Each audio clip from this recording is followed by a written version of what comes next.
Are you a first-time buyer getting frustrated out there trying to find houses in your price range that don't need a ton of repairs and work? Well, it's Melanie Thomas here with eXp Realty. I'm about to show you how you can make an old house new again.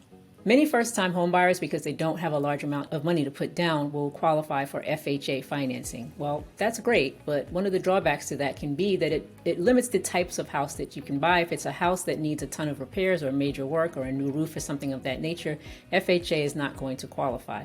But there is a way that you can still get an FHA loan with just a 3.5% down payment that will allow you to buy a house that might need major repairs like that. It's called an FHA 203K renovation loan. If you'd like to take a chance in putting in an offer on a house that you think has potential but needs a lot of work that won't qualify for regular FHA, the first thing you want to do is find an FHA 203K lender who specializes in doing that type of loan. Every mortgage lender does not do that, so you want somebody who's experienced at it because it's a somewhat complex procedure as far as applying and getting all the paperwork right. So make sure you apply with an FHA 203K lender when you're getting your pre-approval done. The second thing you'll want to do is find a real estate advisor, someone like myself, who can actually help you find a property that fits the bill. So just because a property needs work doesn't mean it's going to qualify for an FHA 203K loan. There's two things to consider.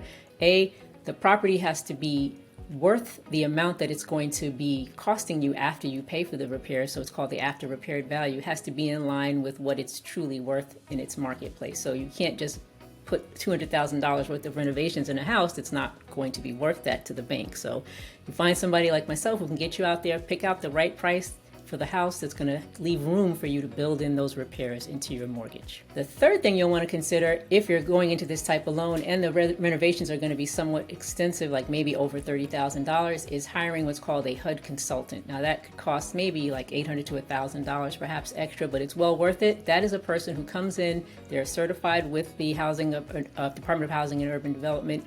They know to look through the house and kind of walk around and give you an estimate of what repairs will be required by FHA in order for them to approve that loan for you and how much it's going to cost. And they can assist you in getting the licensed contractors that will be necessary to do that work. So hiring a HUD consultant is a valuable tool to make sure you get it done right and you don't end up putting your money into a money pit. So once all those three steps are taken and you get into a home, you can actually do cosmetic repairs. It doesn't only have to be things that are wrong. It can be renovate the kitchen or, put new flooring down or paint. Anything that you can fit into your budget that will not go over the appraised value of the house can be done. So essentially you might take a house that's super ugly and looks like, nobody would ever want it and get it retrofitted to your taste, almost like a brand new home.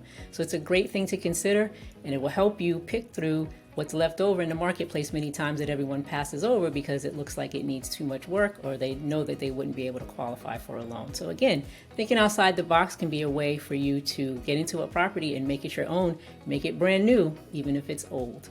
So I am out here for you. If you need help, my contact info is down below. Reach out to me anytime. Until next time, guys, keep thinking outside the box. It's Melanie Thomas checking out.